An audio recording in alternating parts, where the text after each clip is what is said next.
Chapter 38। चलो कुछ बड़ा करते हैं। जब यश ने प्रीति की खोज शुरू की तो यश ने बैंगलोर की मेट्रो प्लानिंग के लिए भगवान को ईमानदारी से धन्यवाद दिया। वो बैंगलोर की काफी अच्छी मेट्रो प्लानिंग थी। एक नियम जो उसे खास पसंद था वो ये था कि किराया केवल शुरुआती स्टेशन से लेकर गंतव्य स्टेशन तक ही लिया जाना चाहिए और इससे कोई फर्क नहीं पड़ता कि बीच में कितने इंटरचेंजेस हैं। उन सभी के लिए अलग से कोई इंटरचेंज की फीस या अलग से कोई पैसे नहीं लगने चाहिए। ये असल में काफी अच्छा है। इससे वास्तव में बहुत पैसा बचता है। यश लगभग सभी की सभी बैंगलोर की 14 मेट्रो लाइनों में बैठ चुका था। उसने उन सभी में सफर किया हुआ था। अब जब उसने इतना सफर कर लिया था तो उसने वहां स्टेशन पर पहुंचकर एक अंगूर खा लिया और इसके बाद उसने प्रीति के नाम और चेहरे के बारे में सोचा ताकि वो स्पेशल शक्तियों वाला फ्रूट लविंग पेन उसे ढूंढ सके। उसने दोपहर में 3 बजे शुरू किया और रात के 8 बज चुके थे। उसने पूरे समय मेट्रो में सफर किया, पूरे 5 घंटे, और केवल 6 रुपए का कुल खर्चा हुआ था। यश का मानना था कि उसने पहले से ही मेट्रो के अंदर एयर कंडीशनिंग का आनंद लेकर पैसे की वैल्यू को अर्जित कर लिया था कि वो एक दिन देश की प्रगति का लाभ उठाने वाला व्यक्ति बन जाएगा। मेट्रो में पेन का उपयोग करना शायद सबसे अच्छा विचार था। उसने मेट्रो का ऑप्शन चुनकर एक अच्छा फैसला किया था। अंत में उसने प्रीति को ढूंढ निकाला। मोह माया लाउंज, नंबर 128, उत्तर तेज बहादुर रोड, ताशी जिला, बैंगलोर, कर्नाटक। यश ने कई संभावनाओं के बारे में सोचा, लेकिन उसने अपने लक्ष्य को एक बार में पाने की उम्मीद नहीं की थी। अरे वाह, इतनी जल्दी पता लग गया। क्या सभी शक्तिशाली महिलाओं को बहुत प्रेशर का सामना करना पड़ता है? क्या वे बहुत मेहनत करने की वजह से बहुत परेशान रहती हैं? क्या वे इन सब से बहुत प्रभावित रहती है और अपने तनाव को दूर करने के लिए पीने पर निर्भर रहना पड़ता है? क्या इतनी ज्यादा बुरी हालत सच में होती है? हालांकि बार सबसे आइडियल जगह थी क्योंकि ये एक सार्वजनिक क्षेत्र या पब्लिक प्लेस थी। वहां बहुत कुछ था और शायद बेहतर ही था क्योंकि यश वहां जाकर सीधे तौर पर बात कर सकता था। पता लिखने के बाद यश ने अपने फोन पर मैप को टैप किया और जगह की तलाश की। उस जगह की तलाश अब शुरू हो चुकी थी।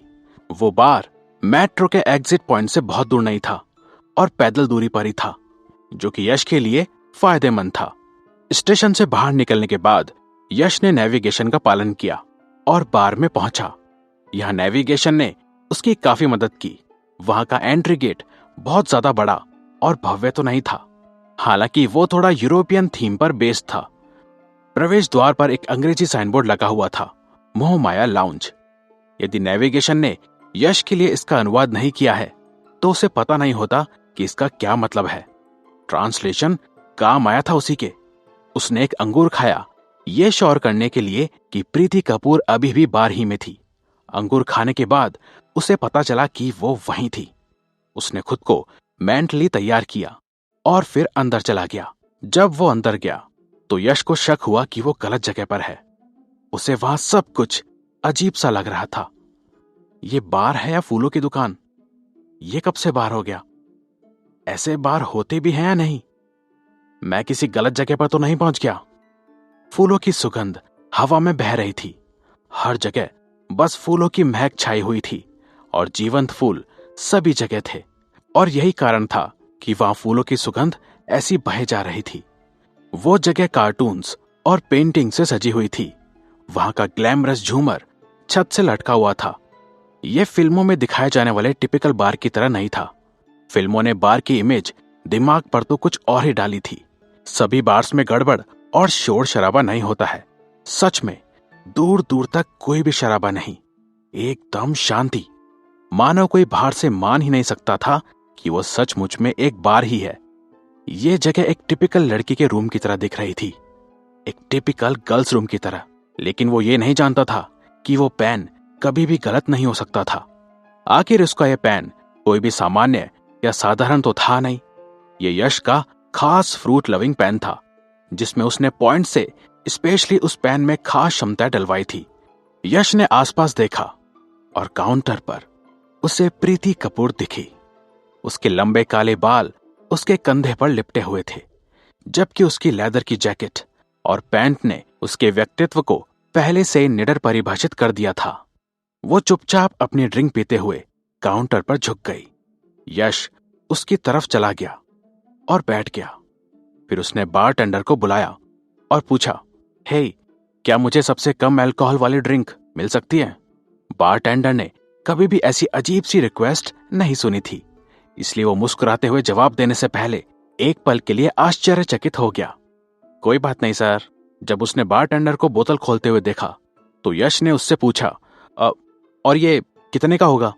बारटेंडर ने अपना हाथ ऊपर रखा और 8 की साइन पर इशारा किया। यश को थोड़ी राहत मिली।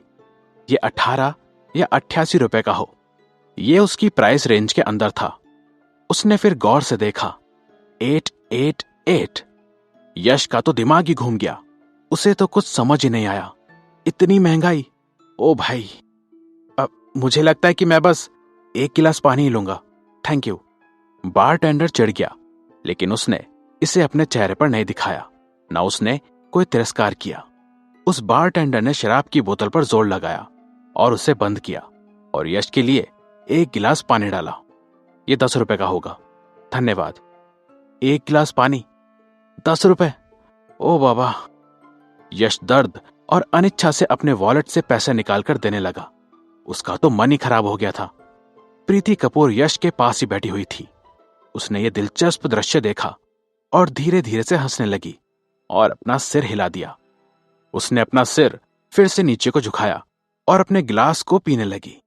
उसकी लंबी सी गर्दन ने उसे हंस की तरह बना दिया। यश उसे हंस के साथ रिलेट कर पा रहा था। अपना गिलास नीचे रखने के बाद उसने पूछा, क्या मैं आपके लिए कुछ कर सकती हूं? यश की प्रीति से बातचीत शुरू होने की उम्मीद नहीं थी। यश ने जवाब दिया, वास्तव में? प्रीति ने अपने गिलास से थोड़ा मुस्कुराते हुए खिलवाड़ किया और कहा, तुम्हें यहां किसने भेजा है? किसी ने नहीं, मैं यहां अपने लिए आया हूं। यश ने सीधा जवाब दिया। तुम मुझे बता सकते हो, प्रीति ने कहा। यश समझ ही नहीं पाया कि प्रीति ने इसका अंदाजा कैसे लगा लिया। यश ने उसे अपनी पूरी स्थिति के बारे में संक्षेप में बताया। मैंने पहली बार आपकी कंपनी जूम इंटरमीडिएट के बारे में सुना। वहां उसके बाद आपकी कंपनी में राहुल ने मुझे मीटिंग के लिए बुलाया था और उसकी अपनी नौकरी के प्रति दीवानगी निष्ठा से आपकी कंपनी का अच्छा आभास देती है। मेरे दिमाग में आपकी कंपनी की इमेज पहले ही सॉलिड बन गई थी। कल जब मैं आपकी कंपनी में काम के सिलसिले में गया था, वहां रिसेप्शनिस्ट और राहुल ने मेरे साथ विनम्रता से व्यवहार किया और मेरा गर्मजोशी से स्वागत किया। उन्होंने मेरी उम्र कम होने या नौकरी का दायरा कितना कम होने के कारण मुझे नीचा नहीं समझा और ना ही मुझे उस तरीके से देखा। जब हम इस समझौते पर सहमत हुए तो आपकी कंपनी के एसओपी और उच्च दक्षता या हाई एफिशिएंसी ने फिर से मेरे ऊपर एक अच्छा प्रभाव डाला। रात में मैंने और राहुल ने साथ में खाना खाया और उसने थोड़ी बियर भी पी ली थी, इसलिए वो आज के काम के लिए थोड़ा देर हो गया। वो घर से निकल पड़ा और जब वो आपके पास पहुंचा, आपने उसे नौकरी से निकाल दिया। मेरा मतलब है कि कंपनी ने उसे नौकरी से निकाल दिया। मैं उसके लिए निवेदन करने के लिए यहां नहीं आया हूं, लेकिन मैं आपसे उसे एक मौका देने के लिए कहने की कोशिश करने आया हूं। आप उसे एक और मौका दे दीजिए। और देखिए, हर कोई गलती करता है और हर कोई ऐसा करने का हकदार है। वो वास्तव में एक अच्छा कर्मचारी है। यश को देखने से पहले प्रीति कपूर कुछ देर के लिए शांत थी। ये राहुल कौन है? प्रीति कपूर ने बात पूरी होने पर और अच्छे से सुनने के बाद उससे पूछा। यश उसके सवाल का जवाब देना नहीं जानता था, लेकिन इससे पहले कि वो कुछ कह पाता, प्रीति ने जारी रखा, मैं उस आदमी को याद नहीं कर सकती। मेरा मतलब है कि मुझे इस नाम का कोई व्यक्ति याद नहीं आ रहा है, लेकिन मुझे लगता है कि मैंने आज सुबह किसी को निकाल दिया था। निकाला तो था। अगर तुम्हें लगता है कि वो अपनी नौकरी से बहुत प्यार करता था तो उसे टाइम पर आना चाहिए था। उसने एक गलती की और मैंने उसे निकाल दिया। बस यहां क्या समस्या हो गई? यश ने और अधिक स्पष्ट लहजे में थोड़ा और सिंसियर होकर समझाने की कोशिश की। देखिए, काम के लिए लेट हो जाना इतनी भी बड़ी गलती नहीं है, और वो देर से आया था क्योंकि वो रात को एक ग्राहक एक क्लाइंट के साथ सोशलाइज कर रहा था। उसे इतनी भारी सजा भी नहीं मिलनी चाहिए। वो इतनी बड़ी सजा का हकदार बिल्कुल नहीं है। प्रीति के चेहरे पर एक गंभीर सा भाव था। उसने कहा, कोई भी गलती बड़ी या छोटी नहीं होती है। 1 सेकंड की देरी से विमान दुर्घटनाग्रस्त हो सकता है और लोग मर जाते हैं। प्लेन क्रैश, समझते हैं ना आप?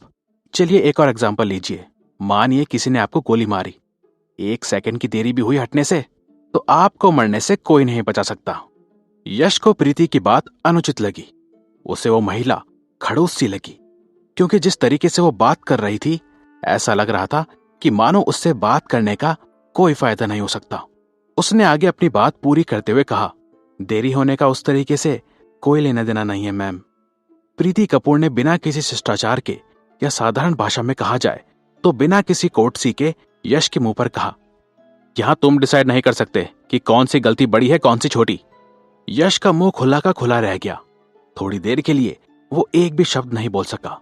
अंत में यश ने प्रीति को एक आखिरी बार आजमाते हुए कहा या उसे फंसाने के लिए पूछा, फिर क्या आप गारंटी दे सकती हैं कि कभी आप गलती नहीं करेंगी? प्रीति कपूर मुस्कुरा दी। वो मुस्कुराते हुए सुंदर तो लग रही थी, लेकिन उसके चेहरे के भाव बिल्कुल भी कोमल नहीं दिखते थे।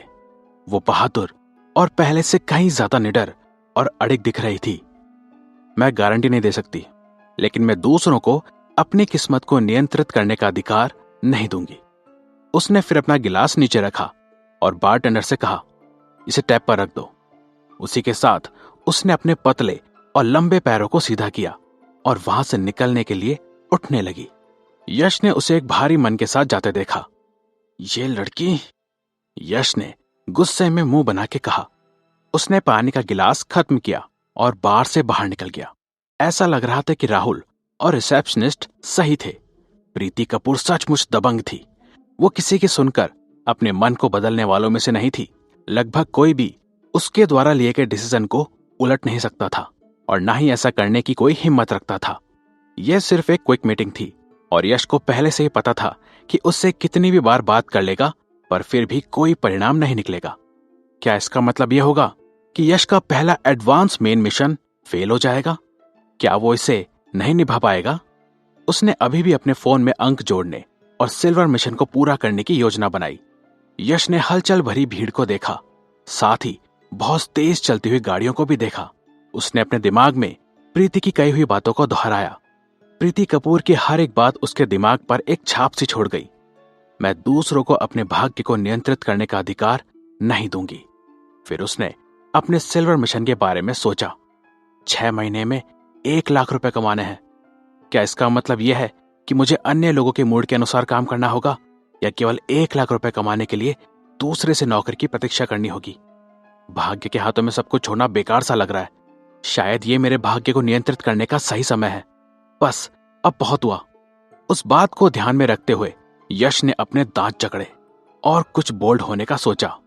चूंकि वो राहुल को अपनी नौकरी वापस पाने में मदद नहीं कर सकता था और खुद उसके पास पार्ट टाइम नौकरियों के लिए चैनल और संसाधन थे, इसलिए उसने कुछ बड़ा करने की योजना बनाई। वो राहुल को इंक्लूड करके अपने खुद की कंपनी बनाना चाहता था। वो बस अब अपने लिए काम करना चाहता था। बस अब बहुत हो चुका था।